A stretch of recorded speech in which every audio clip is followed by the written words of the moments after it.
Welcome back to the show, Reds. Great to have you back. This is the Shankly Sessions, the Liverpool podcast. We bring you each and every week out there on the upper tier on YouTube. Get out there, smash that subscribe bell notification button and support the show.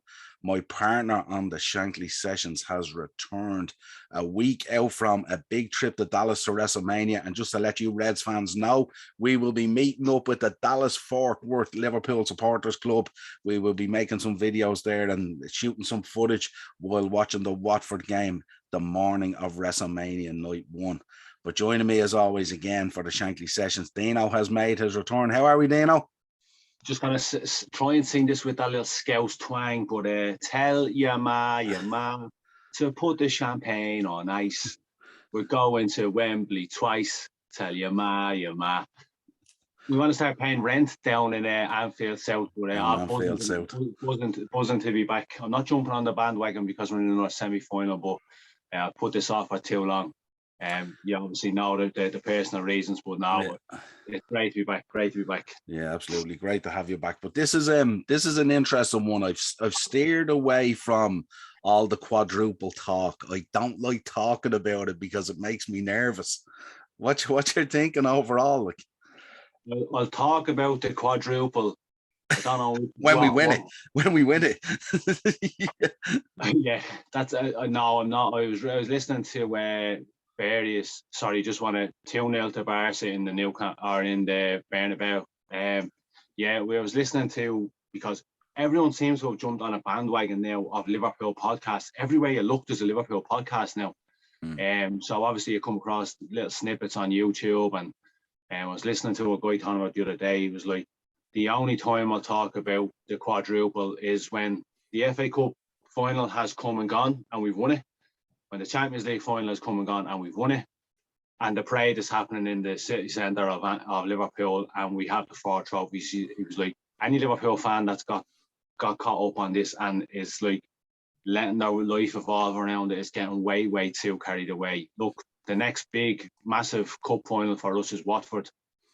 Saturday week, so that's my focus now. I'm not getting, put it this way, the 1st of January we're 14 points behind Man City and getting goosebumps even mentally. Yeah, absolutely. It's scary because there is a lot of stuff aligning for us, isn't it? As you said, we were 14 points ahead and now we're only a point and we still have to go and play them at the Etihad. The Champions League final, we got a great draw there, of course, right through to the final. I know we'll have to probably face Bayern, could be Villarreal. I would expect us to beat Benfica, no disrespect to them. But the final being moved to Paris, we've been there before. We know the score with Paris, a bit of history there. I don't know. I just don't know. Is it conceivable to win a quadruple? Can you imagine the United fan base if we won a quadruple? Good Lord, the treble would be gone. Can you imagine all fan bases? We're the most hated club in England as it is. I'm all about bringing on that. I told you, Liverpool makes the piss from every city outside of Liverpool in the UK. It makes that piss boil, and I love that. But look, it is very inconceivable that you're going to go and win 4 trophies. You obviously have one in the bank already, but the big one is the Premier League. And I told you a story of about a month and a half ago. I was watching this Liverpool video. I'm not going to repeat what I said to you, but you know my thoughts on that already. I just had this little, I seen this light at the end of the tunnel. An epiphany. An epiphany, and it was Ian St. John crying, talking about Bill Shankly and how he still hears his voice ringing in his ears every day, and he started crying as he was saying it. And just when I just heard those words, I just said to myself, and I told you what I said to myself, and I'm not going to say it again, but I've had that thought already. But look, come here, if we were to turn around now and win the league and not win the other 2, I'm going to be the happiest man in the world. If we were to win the Champions League and not win the other 2, we gave the Premier League a good bash, you know what I mean? No one thought we were going to get anywhere near City. There's still 9 massive games, and on paper we have the tougher fixtures than Man City, but getting into that time of the season again where Man City, the pressure is on Pep to win the Champions League. If he leaves Man City without winning the Champions League, he's going to be considered a failure because he's a checkbook manager, let's be honest. As good as he is a manager with the players he has, it is going to be considered a failure if he doesn't win the Champions League. If we are to win the FA Cup and not win the other 2, that's, you know, it's the other side It's of the coin. kind of okay. It's kind of okay. Yeah, but you'd still leave a bit of a taste in the mouth. There'd be a slight bit of disappointment. But I suppose that goes to show the levels that we've reached and the levels that we're at now as a club. That, you know, winning 2 domestic cups just wouldn't be enough, you know. So that's the level that we're at. But I suppose before we get into the match reaction and the player ratings, first of all, I want to say thank you to the Forest fans who came onto the preview yesterday with their comments and stuff like that. Thank you very much for your kind comments and thoughts and praise of me in terms of doing a preview and being across the board very level and stuff like that. I don't know what other way you could be. I don't know what other previews were done out there, but unless you give Forest their flowers, I don't know what's wrong with you. Like, because I mean, they're a super club, super fan base, drenched in history, plenty of history with us and stuff like that. Fantastic fan base. But not only that, I mean, we have to mention 97 vacant seats with a lovely banner over them and all. And like, that's a huge thing for us, you know. I mean, they don't have to do that. I mean, if they wanted, they could get into the world of shithousery and stuff like that to try and, you know, kilter us out of our kick, if you like, and stuff like that. But the fact that they did that, I thought that was outstanding. I posted it on Twitter and I posted it on TikTok and stuff like that. I thought it was an exceptional gesture from the club. 100%. And what, like, regardless of positions in leagues, like Liverpool could be top of the Premier League and Notts Forest could go into the doldrums of the Vauxhall East League or something like that. These 2 clubs are going to be intertwined together for the rest of history because of that tragic day. You know, we're seeing the video as well, and not the Forest fans that travelled up to Liverpool during the week to lay the wreath, and they put a book together of fans, like little notes that they wanted to pass on to the Hillsborough Foundation and stuff like that. And it was very, very poignant and very emotional.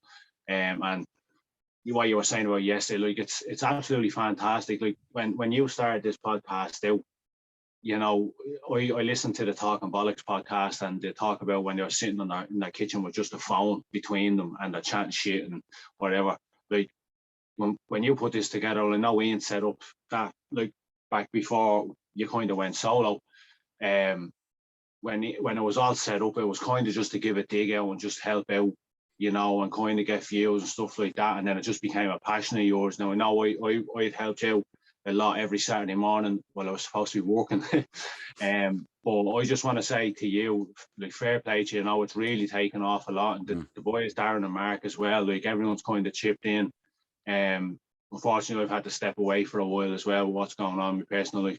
But I just wanted to say to you, thank you, because, you know, you do look at a lot, like, you've got, I can name various ones that, you know, are real, the kind of the standout ones as well. But every top podcast started out being just the 5 or 6 views a week, and you've really put everything into this. And I just want to say thank you, and I'm sure to speak for the boys as well.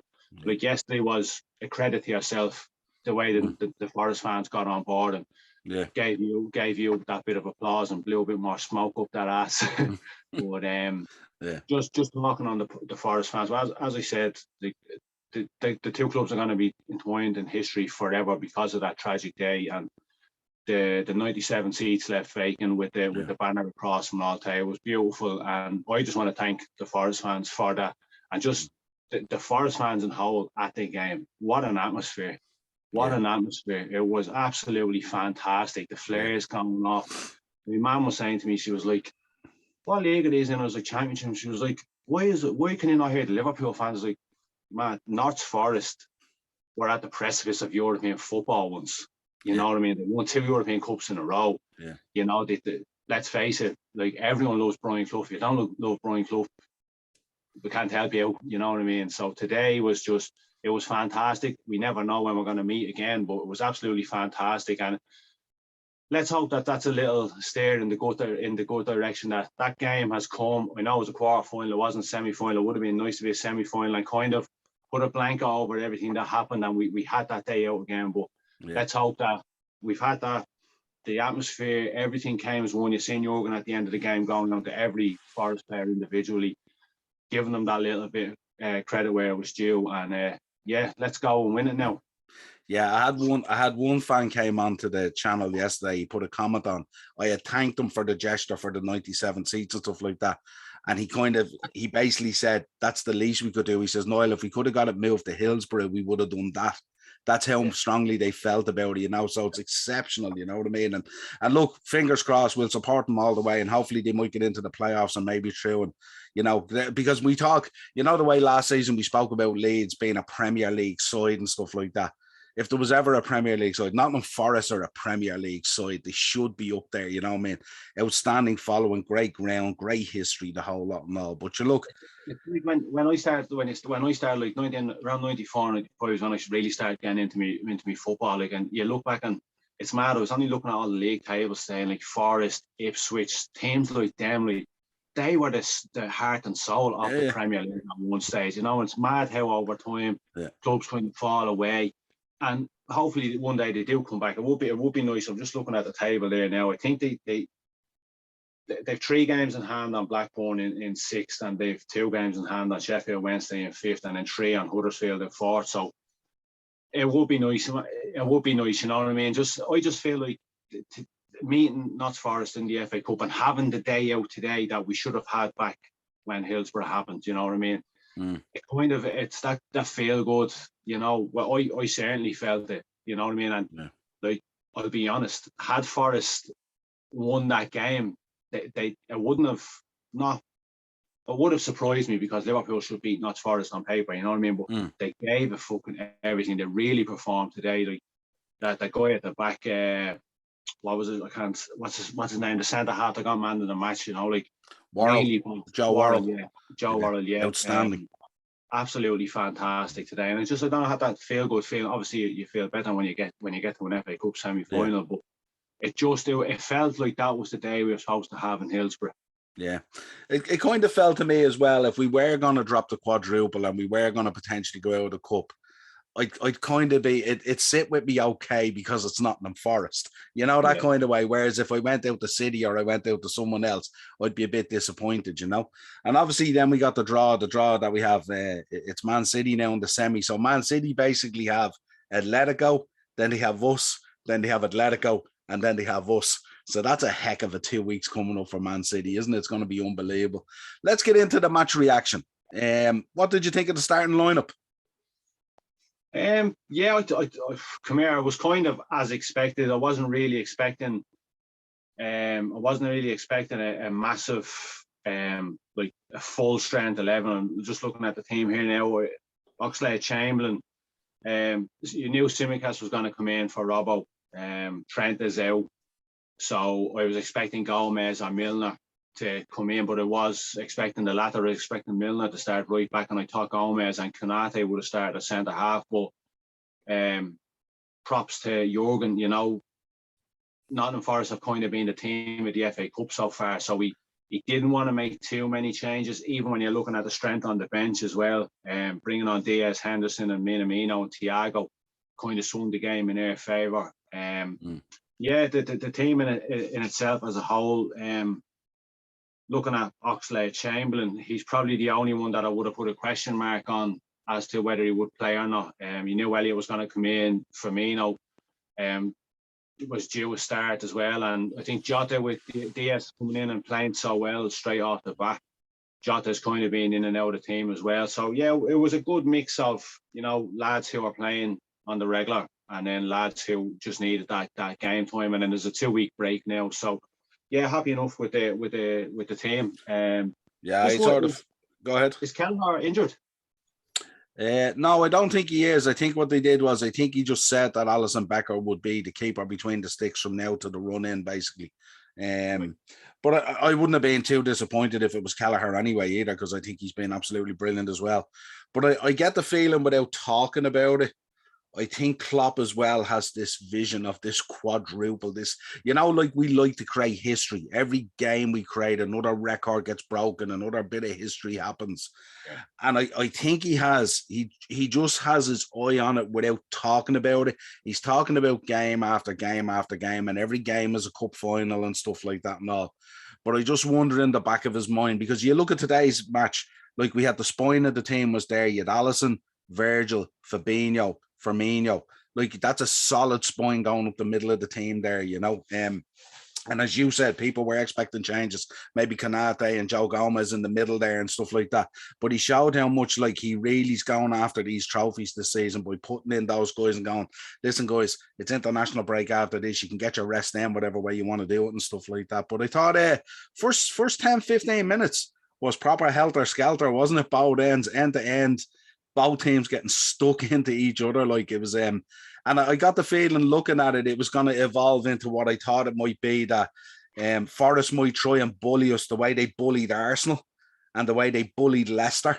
And they were just getting stuck in all over the park. They were really, really up for it. Crowd was intense. And Liverpool was kind of, I love that cream kit as well. That cream kit is just gorgeous, isn't it? That's formal wear for, that's our day out in Dallas. Yeah. That's packed in the word. And it's amazing as well, isn't it? Because we've already just spoken now about the history between the clubs, and it's such a retro kit as well, isn't it? Really, so it fitted in and blended in lovely. You just love when Thiago's coming on. He has the socks like a quarter way up the yoke, and the shorts are torn up. You know, they're torn up one or two. It's just it's sweet. But just before we get onto it, how good is it to have that added quality in the squad, where looking at the bench and making those 4 substitutions, and you have people saying online like, "Oh, you had to bring in Thiago, you had to bring in Henderson to win that game." Mate, it's an FA Cup. And listen, absolutely, we brought on those 4 substitutions to win the game, and we had to. And that's a measure of Nottingham Forest. That's what we had to do.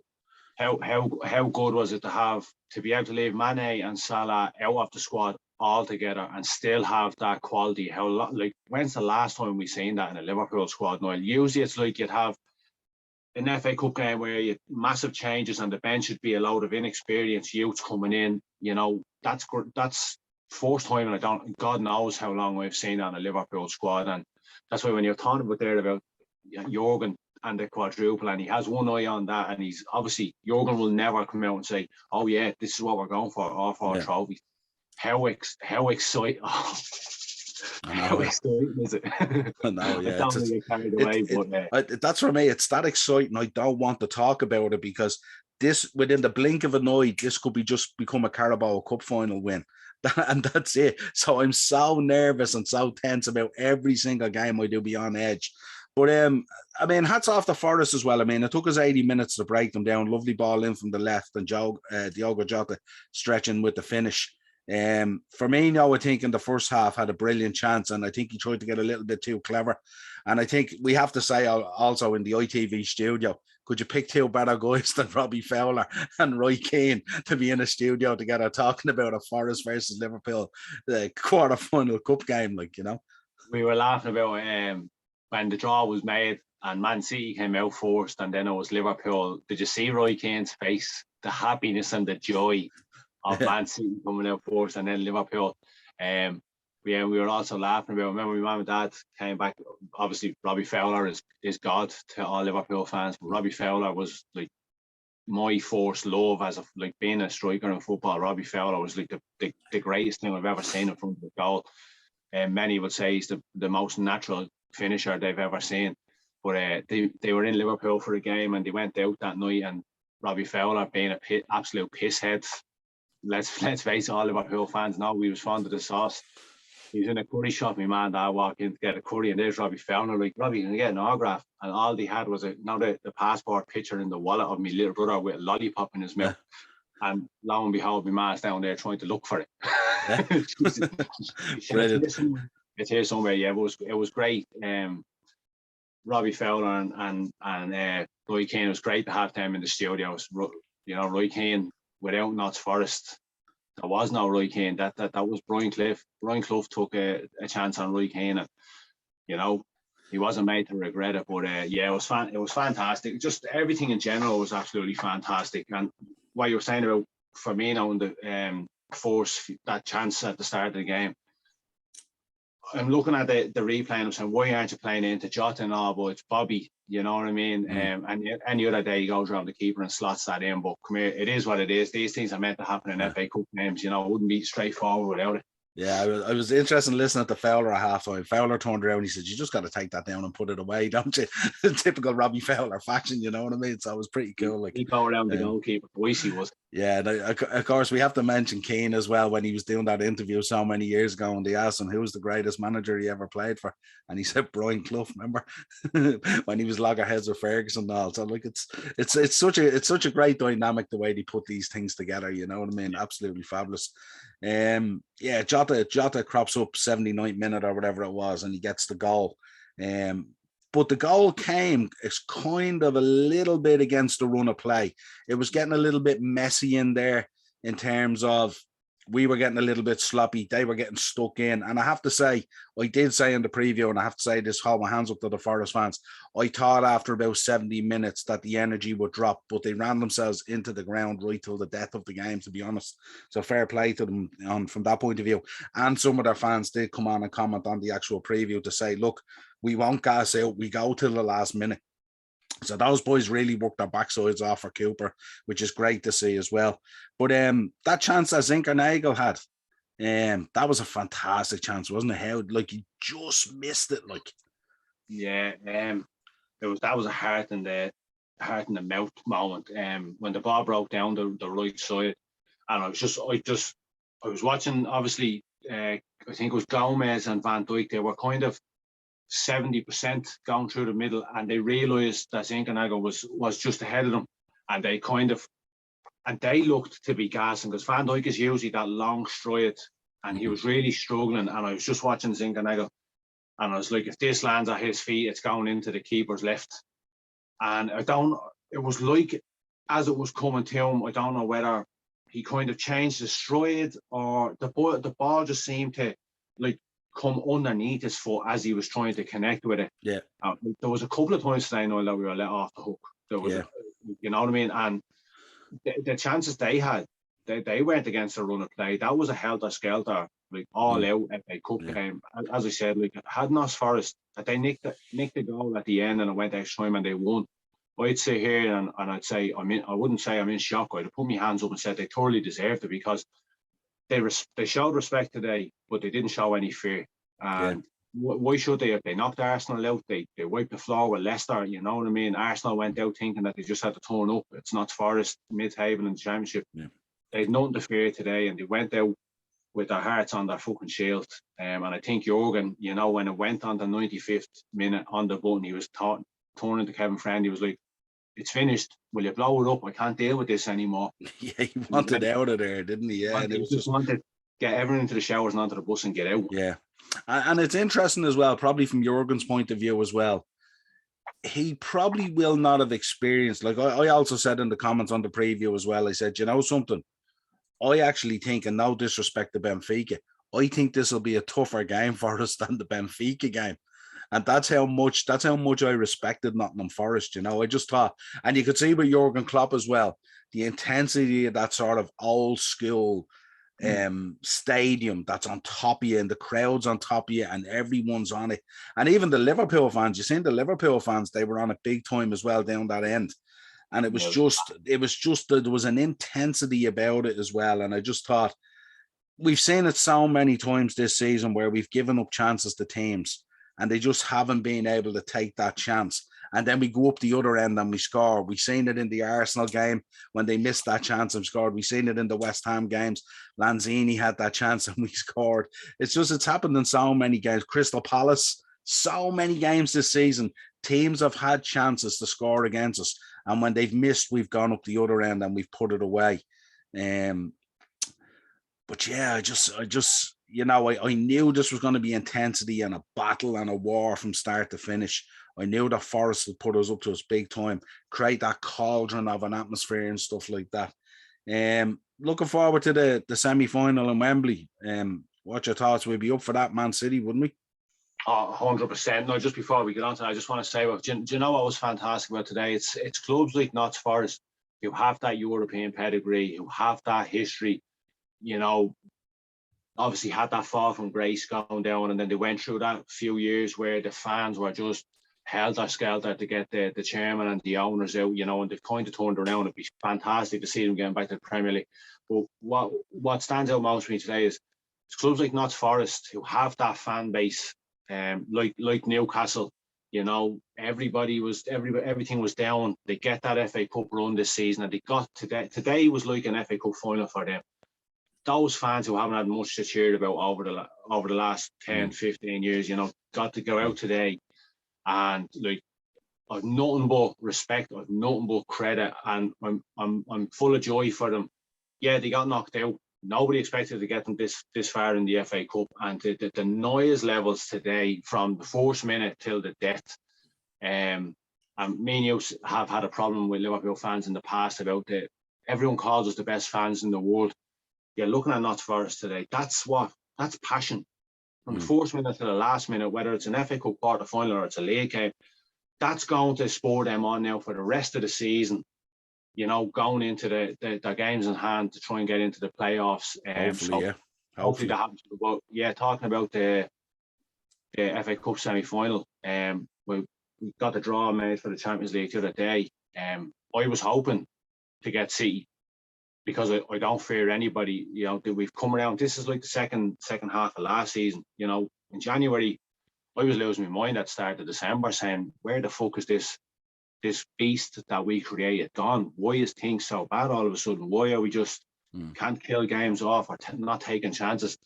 And yeah, here we are now. I don't fear anybody. I want the absolute best, and to many, Man City is the best team on the planet at the moment, and we're not far behind.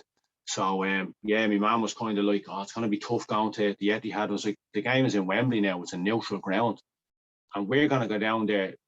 Come here, you know what it's like to be a Liverpool fan going to Wembley.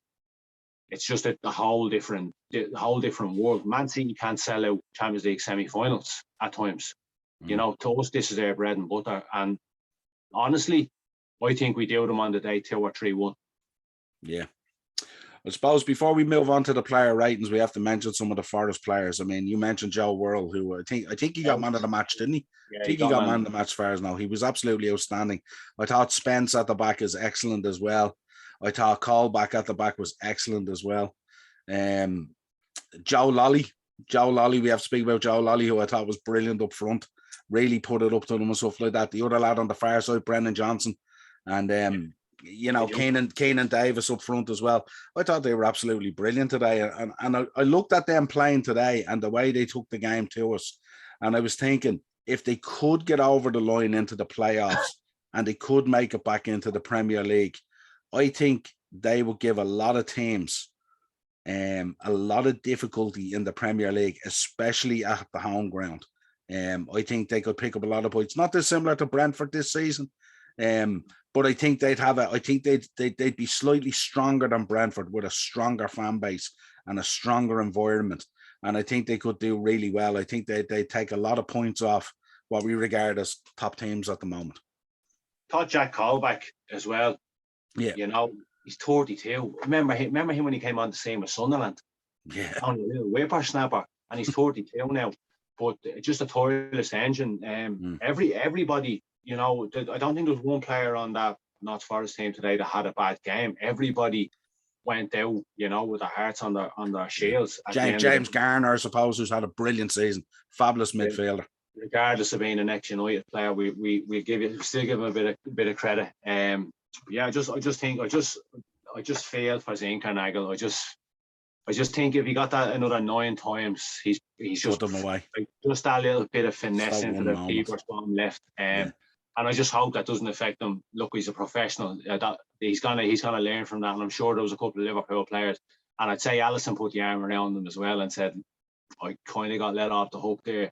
And if Virgil van Dijk or Joe Gomez didn't say that to him, you know, I think they need to be getting a little DM to him soon. But yeah, just everybody from 1 to 11 was fantastic today for Notts Forest. Yeah, I feel we got let off the hook. I was convinced that they were going to disallow that goal, and then I was convinced that they were going to give that penalty at the end, and then right at the death, that penalty. And I'm just thinking, going into extra time, they're going to be full of belief. We're going to be out on our feet, and yeah, look, we got the job done, and credit to Notts Forest. And yeah, like you said, let's hope that they get that little bit of confidence behind them now, get that little bit of a push, and it'd be great to see them back in the Premier League next year. Yeah, absolutely. Let's get into the player rating. So we start Alisson Becker. Yeah, when we were talking about when we talk about the player range, I was looking at Forrest only had one shot on target in the whole game, so we had very little to do.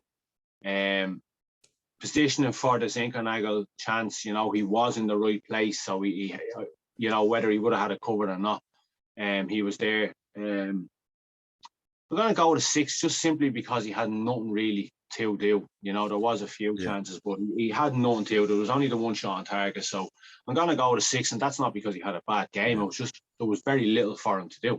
Yeah, what I enjoyed today from him as well, when he came out and claimed balls as well, his handling was very good. And it's something that in the past he hasn't been doing, but I liked it today. It was good. This season he's kind of been at another level, hasn't he? Yeah, absolutely. For me, shot stopping, commanding the box, coming out and calling and claiming balls. He's been on another level this year. Yeah, absolutely. Joe Gomez. Joe Gomez coming in cold. I can't even remember the last time he had a game. There was a couple of times where the distribution was bad. He was kind of caught out of position a couple of times as well. But I think that's why he was playing. I think that's why Gomez and Uncle Virgil started together. We talked about this before. I think if Gomez plays, he's more settled when the big man is beside him. So coming in, he hasn't played in a long time. I'm playing out of position of sorts because we like to see him as centre back with Virgil. So I'm gonna go with a 7 for Joe. I thought he'd done all right with the threat that was coming down his side of the pitch. Obviously there was. It's only natural. Virgil makes mistakes.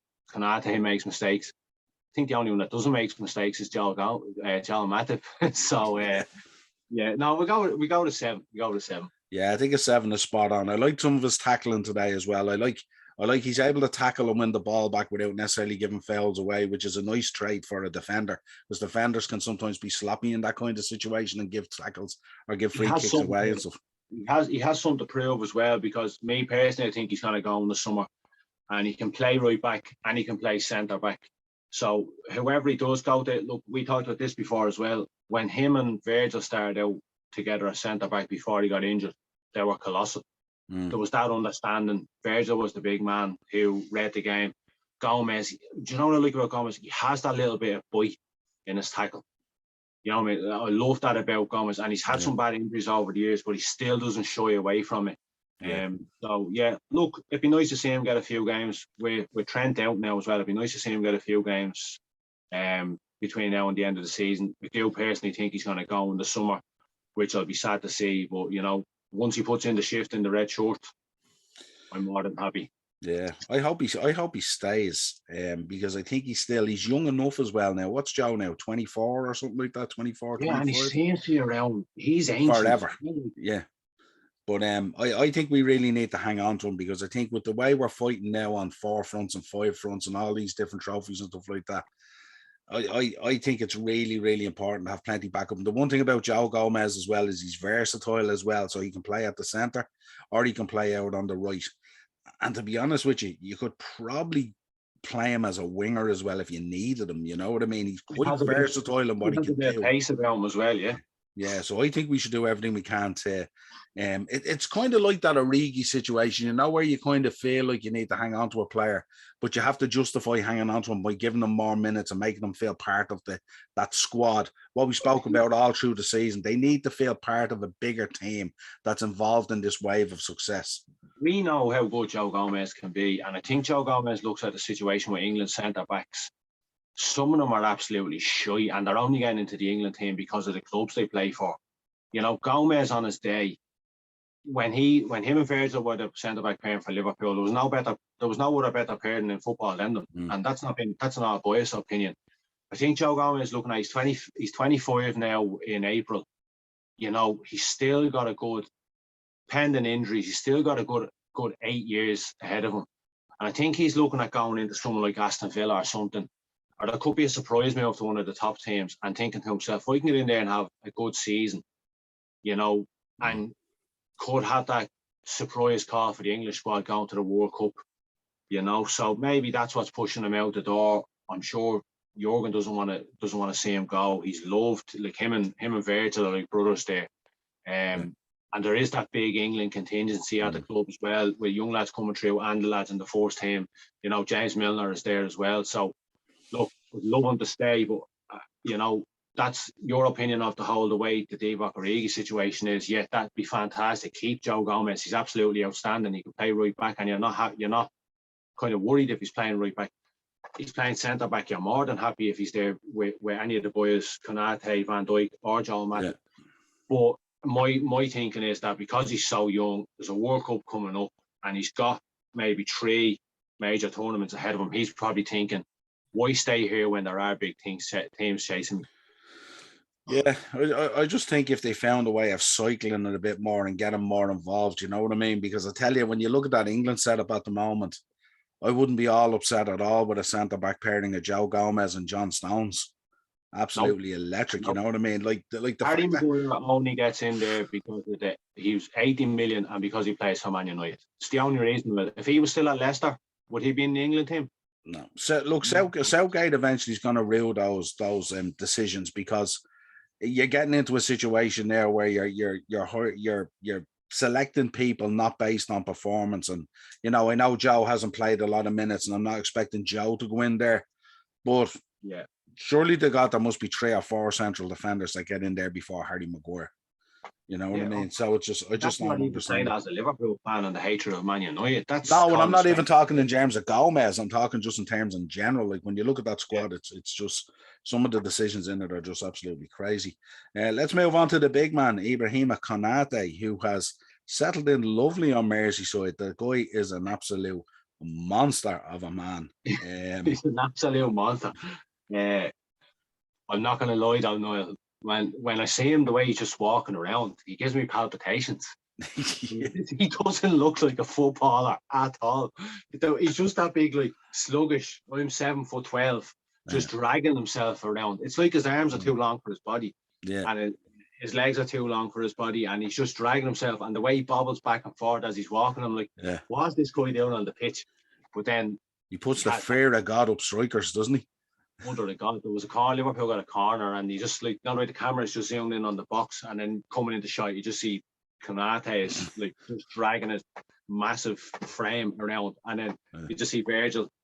I don't think I've ever seen Virgil with like a bit of sweat on his head, just sauntering for the like Diesel and fucking Razor Ramon, just strolling into the box to like hit me with it. But come here, a game like today, you're never going to have that perfect game, especially in a game like today where the team you're playing, if you're playing Man City, you know how they play. If you're playing Chelsea, you know how to play. You're playing Notts Forest, who you don't play at all, with no fear going into an FA Cup quarter final. You're obviously going to have your backs up against the wall. I thought they dealt really, really well with it. The only thing that I kind of worried about was that Zinchenko challenge. I just think they got lost in the middle of the park, and before they realised he was just ahead of them. And luckily enough, he put it wide, because if that had went in, I'd be seeing scrutinizing the 2 boys. But thought Konate, I'm gonna go with a 7-0. I thought he was good today. Not fantastic. He was good. Yeah, I think him and Virgil today both got 7s. I think, because I think they were both very similar. But I think, as you said, with that Zinchenko chance, I think they were both looking at each other as if to say, "Was he your man or my man? Whose man was he? Yeah, was that you or me?" kind of thing, you know. But just, I'd say the 2 of them are going, thank God that went wide. Are you going to run here or will I run? And the 2 of them were like, shit, both of us need to go here. Let's talk about Costas. I mean, this guy, he just loves the row, doesn't he? He spends more time on his backside lashing into lads and stuff like that and all. And he's that pest that just doesn't go away. Sure, he doesn't. He reminds me, do you remember that show Bread about the Scousers years ago? Yeah. He reminds me of something off that. Like, there's Minamino, who I feel sorry for him. I don't think he's ever going to settle. I just think that Japanese barrier is just, you know, their culture is completely. I don't know what stories with Jimmy Cass, because it's like he was born there.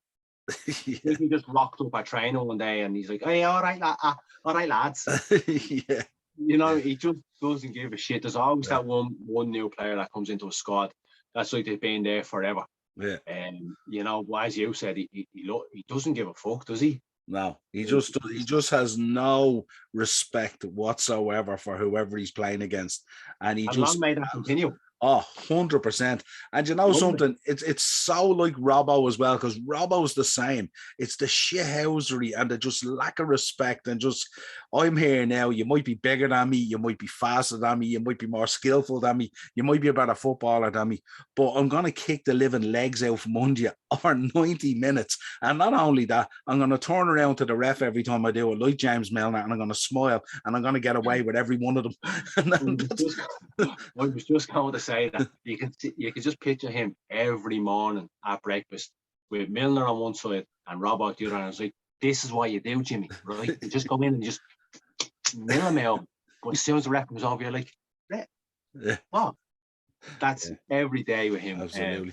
He's learning from two of the best, isn't he? Yeah, so I went sevens across the board.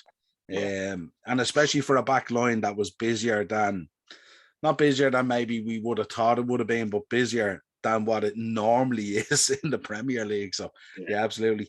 Naby Keita. It's kind of I don't want to be with Naby. When Naby has a good game, he's outstanding. He's one of the best players on the pitch.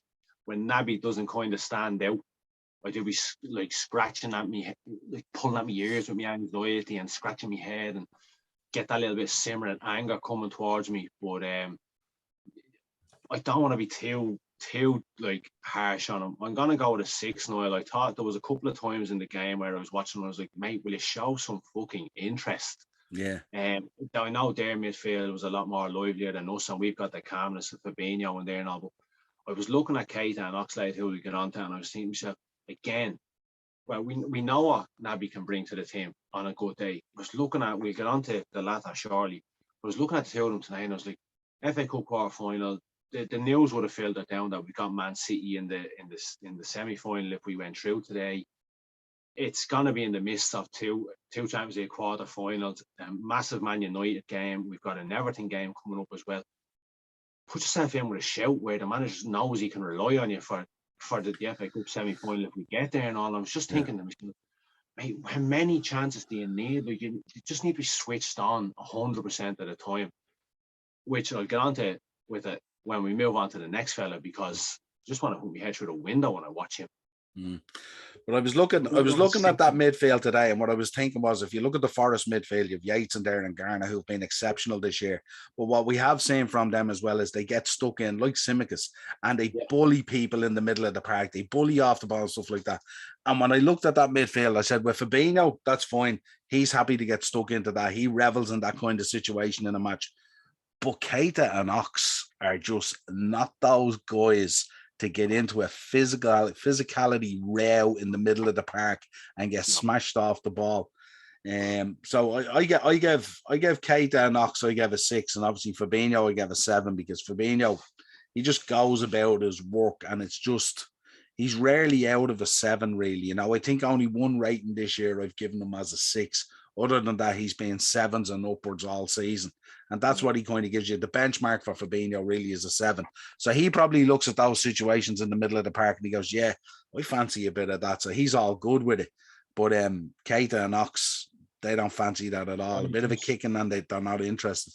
I would have loved to say, I don't know what the situation is. I would have loved to see Tyler Morton in there today. I just thought he'd have revelled in that situation. Anytime we've watched him play, he doesn't give a shit. We watched against AC Milan in the new camp. Didn't look out of place at all. Do you know what I mean? And game like today, I thought that was perfect for him to go out and show what he's about, because there's that remnants of Steven Gerrard there in him. He's not shy of a challenge. Yeah. Whereas Ox always has that doubt in the back of his mind of, might get injured here, and it tells. You can see it. He's all about what frustrates me the most with Ox is, I didn't see much of it today, but it's all these little fancy flicks and all. You're playing in the middle of the park against a team who are hungry. You know, they in their minds are like, we shouldn't have got this far, but we've every right to go further. So we're just going to burst our bollocks in the middle of the park here today. And like you said, with Fabinho, you could put him in the middle of the park against Hulk Hogan fucking the Macho Man and the Ultimate Warrior, and he's like fucking having a bit of this. Yeah, you know what I mean? absolutely. When you stick Oxlade-Chamberlain in beside him, it's like, right, bollocks, like to do two. In my opinion, he's to do two men's jobs. Yeah. Oxlade-Chamberlain doesn't sit in the middle of the park for me for Liverpool again this season, in my opinion. Yeah, well, I mean, you mentioned already about Gomez potentially moving on. For me, Ox would be one that would potentially move on, I think. I just don't see. Yeah, I like the point you made on Tyler. The only thing I'd say about Tyler is there's a little bit of inexperience there. And in a game like this, where it's going to become a battle in the middle of the park, I think that you have the danger there that he might pick up an early booking, which kind of takes him out of the game slightly. That's the only thing. But he's been good when he came in, you know. We would have stayed Milner, but obviously he was out with injury, and I was just looking at the bench there. There wasn't really. I suppose you could have started Thiago, but you know Thiago is a flair player on the European scene, and the likes of Man City and United. No, that's the games I want to see him in, and I would have been fearful of putting Thiago in today, and you know a little fucking studs over the ball. It's just like not even a dirty tackle, just something, and you the physicality of it. The physicality for the rest of the season, because the games that are coming up in the next month or so are the games that Thiago's going to sit in there and just boss everything, because Fabinho is going to be behind doing the usual routine. So, yeah, look, we got through. My opinion, Ox shouldn't be in the middle of the park for Liverpool.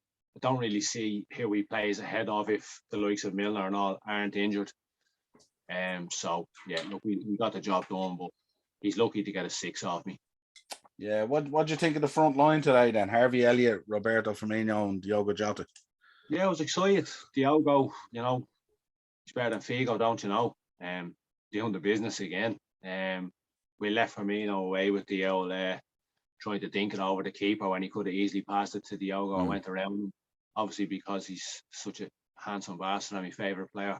And my boy, Harvey, you know, just getting more minutes in the tank. You know, when you change a front three of Diaz, Salah and Mane to Jota, Firmino and Elliott, especially Elliott playing on the right, Jota playing out on the left, and then kind of interchanging throughout the game.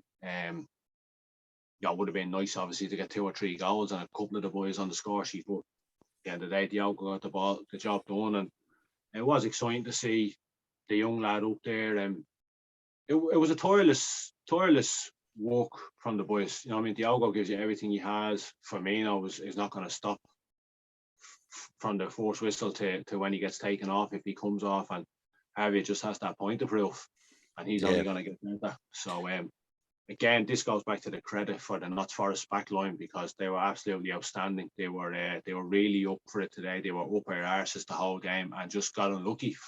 I was literally just going to text you, and I said it to my mum. I was like, I was going to text Niall there, literally as Samiskas whipped the ball into Jota. I was just going to pick up the phone and text and say, this is going to extra time.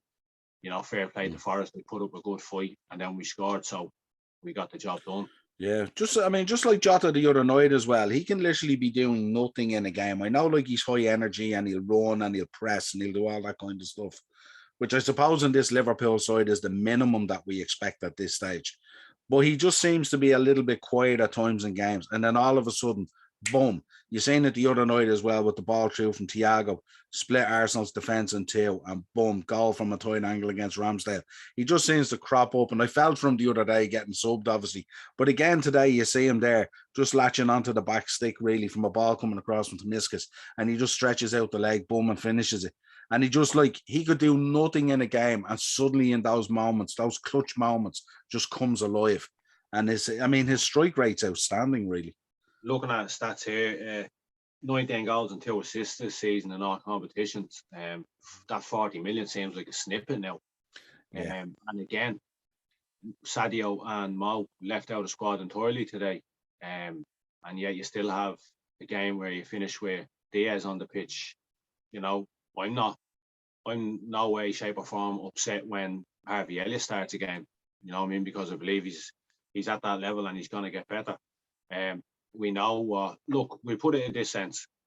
The other night against Arsenal, what was the go-to lineup or the go-to front three to go and win the game for us? Yeah. The front line that people said had come and gone. That was time for the recycling and for the new boys to come in. Finish the game with Mo, Sadio and Bobby on the pitch. got a 2-0 win, goal from Jota. Diaz is just going to get better. He has a couple more goals to his game, and for me, we've got the best attacking five in world football. Yeah, Diaz when he come on today, he looked a little bit tired, didn't he? He looked like he'd put in a lot of mileage and a lot of minutes for Liverpool. Mainly, I think maybe he didn't expect to play that much straight away, but obviously Klopp, who's been watching the player for so long and he was a big target for him, wanted to put him in there straight away and say, look, we need you in here, get stuck in. We want this. We want these options from the bench. We want to pad out that front line and stuff like that. And but today he looked a little bit laboured, like he needed a bit of a rest. And I suppose with the international break, I presume he's probably going off to play something with Colombia, I'd imagine. I'm not too sure whether there's stuff going on in South America for this international break. But I would hope not, maybe, and he could have a rest. But I think probably the mid-season move to a new club, a new culture, trying to fit in, seems to have fitted in seamlessly. But it's a different energy and a high energy when it's Liverpool, isn't it? It's that I know in years gone past they've called it that heavy metal kind of way of playing, and he fits that kind of mold. But what happens is you run that gas tank for a 4 or 5 week period, and then it empties out, and then you need to recycle it in again and give it that break that it needs to come back in really strong and really, really fit and energized.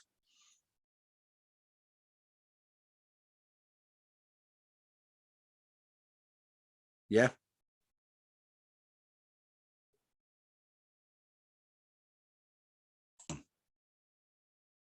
Yeah, so you're looking at this. Yeah, look, let's be honest. Diaz came on today. He did look a bit tired. I don't think he was expecting to come on. I thought Jurgen was kind of not thinking, but kind of hoping that we'd had a couple of goals late. You know what I mean? Bring on the likes of Minamino, bring on the likes of Divock and stuff. But it is what it is. But with the international break coming up, I'm not sure about South American side of things. Obviously, a few of our lads are going off to play friendlies and whatnot, and the European nations. Andy Robertson, I don't know what story is with some of them games actually with what's going on in Russia, but look, after this international break, it's balls to the wall. You know what I mean? We've got a massive month coming up, and I'm just trying to find the fixtures here for what's coming up for us. Watford next. We've Watford next, which will be in Dallas for. Here we go. So and April is Watford at home, Benfica away, City away, Benfica at home, Man City at Wembley, United at home, and then Everton at home. That's a season-defining run of fixtures, and that's a massive fortnight. Yeah, so like this little break, whether he has to go back to Colombia and play or not, this little break is going to reinvigorate a lot of players, especially with the fellas going back to South America. They get to see family and all, have that bit of time and all, then they come back fully charged. And I'm sure the team will have a meeting now probably this evening or tomorrow with Jurgen and the coaching staff, and this is it, boys.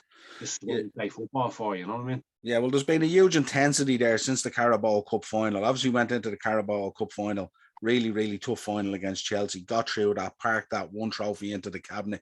Then we started to climb up the table in terms of reducing that points tally against Man City and going on that kind of winning streak and stuff like that. Then it was back into a couple of FA Cup games, and we had to push ourselves through, and now we're through to the semis. Then we were looking at the Champions League. We had to get by Inter, although we dropped the ball in Anfield. We kind of did the work in the San Siro, and then we got through that, and then we had to get through the quarter-final draw, and we've kind of got through that now, and it sort of worked out for us. And now we had the semi-final draw today for the FA Cup. So everything is coming thick and fast. And once we get back off this international break, it's going to be really, really intense. You're going to have games nearly every 3 days, high-level games, all feel like cup finals. A lot on the line in every single one of these games. And this is really, really, this time round.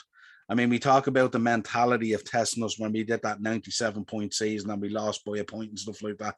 And the mentality of winning the league and the Champions League and getting through a COVID season to win the league and all that stuff.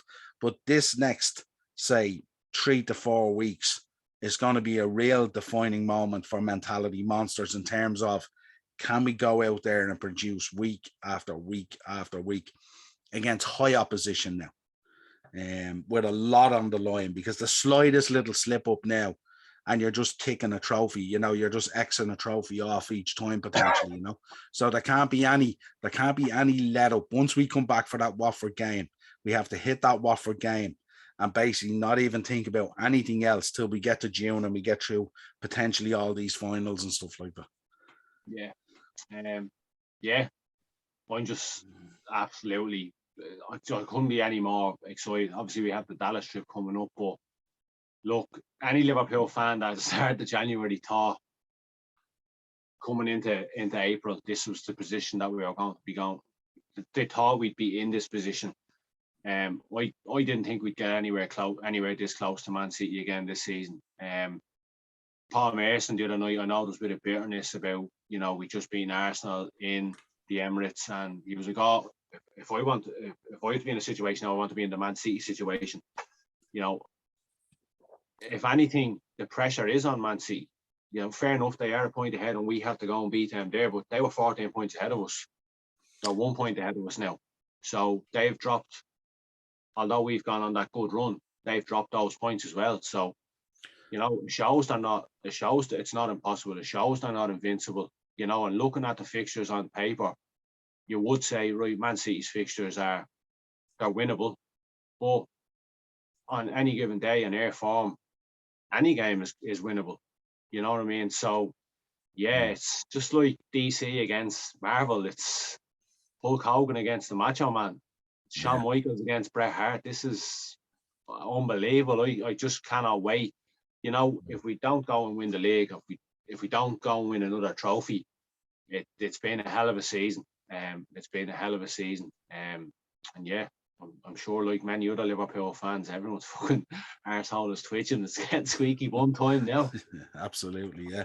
Well, listen, it's been a pleasure having you on for the match reaction and the player ratings. We get you back on now more regularly again, now that you're back in the saddle somewhat. Dust yourself off, we're ready to go. I know we're going to Texas, but we ain't cowboys. Can you just end it with the words of the great man himself? Justice for the 97, and don't buy the sun. It's a fucking rag. Paddy Pimblett is the man. Absolutely. And shout out to the Notts Forest fans again. I just want to say, really wholeheartedly, everything about today, the build up to during the week to today for the 97, you've done yourself.